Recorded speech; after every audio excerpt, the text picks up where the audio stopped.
Okay, awesome. So this right here is my slab flattening jig. It's pretty simple. It's just some plywood slats that we cut down to a true dimension.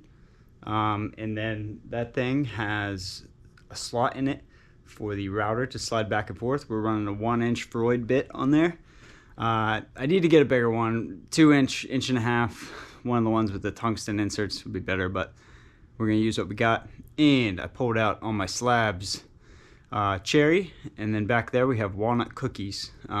Cookies are just like end grain flat cuts of log rounds, and you can flatten them to make some awesome tabletops. So those are some pretty big walnut ones that Sam and I saved from the chopper. And then these are some awesome cherry logs I got as well. They've been drying for about 2 years. Walnut and cookies maybe 1 year. They're probably around 3 inches nominal thickness. We're gonna probably end up with a 2.5, 2.25. But I'm gonna start with this one right here, which is gonna be an awesome bar top for my buddy. So we're gonna start flattening that slab up. So I'm gonna lay it down. We're gonna shim it so it doesn't wobble, and we'll get a reference plane. Basically, we're gonna reference that top edge that these rails right here that the thing slides on. That's gonna be our top datum. When we flip, we'll flatten to that datum at a true dimension. If you don't understand that, there's a ton of videos out there that show you how to use these properly, but basically we're gonna use it like a joiner. We're gonna make one side flat, we're gonna flip it, and then we're gonna plane to that flatness. So it's pretty simple. I'm gonna throw it down here, and we're gonna start making some dust all over the freaking place. So let's do it.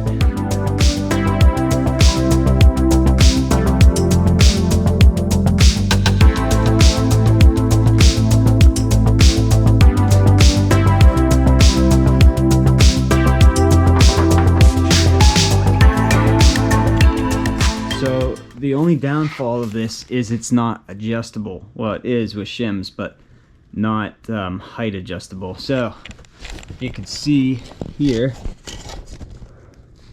we've got quite some warpage, and this happens. It doesn't happen as much with these thicker slabs. This is probably the worst one I've had, actually. And we probably have a 1/2 inch in the center of gappage. So I'm trying to think of what to do. So I could cut this to the true like final dimension.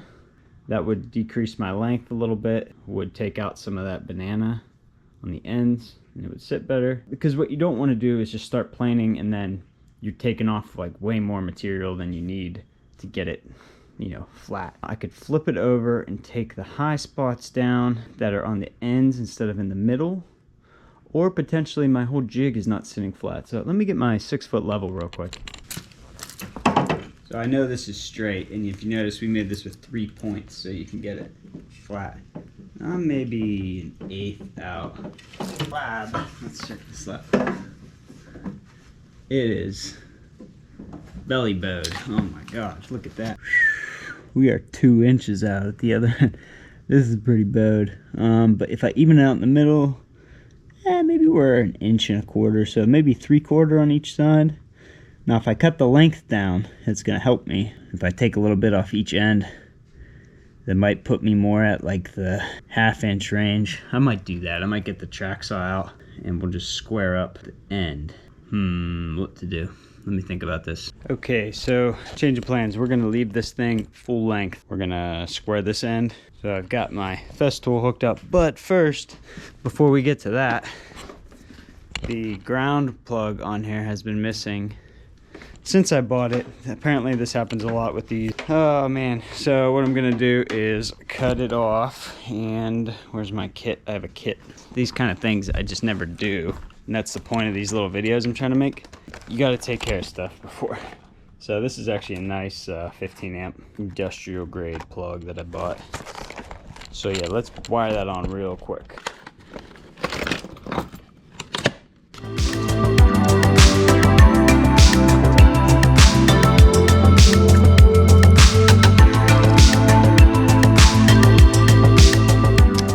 This is a pretty cool tool, not a lot of people know about. This is a Cyclops wire stripper. What it does is take the sheathing off. It's like a sheathing stripper. So you put it on. We'll go back about that far, pretty good. And then it applies minimal pressure, cuts through that sheathing, scores it without scoring the wires on the inside. So you kind of got to bend it a little bit.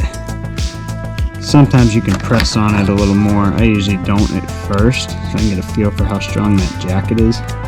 There, and now you can see none of the wires are nicked. If you nick there, you could arc there, so you don't want to do that. Okay, so now, strip these back. Get all this wires up. If you ever forget, just look at one of these clear plugs. This is a female, so it'd be the opposite, so white is on the left. Okay, finally, now we can slide this in. So, tighten the top, lugs. Wow, it was like $15, but that's a really nice one. Okay, now we can start milling this slab.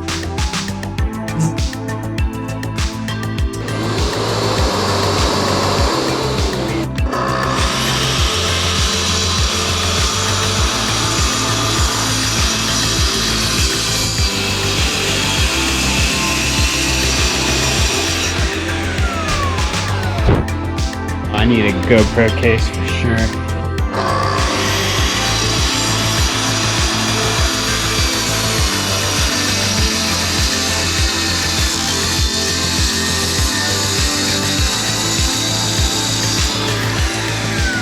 Okay, so now we're going to flip it over, try to match that by eye, and then we'll blend it with sanding.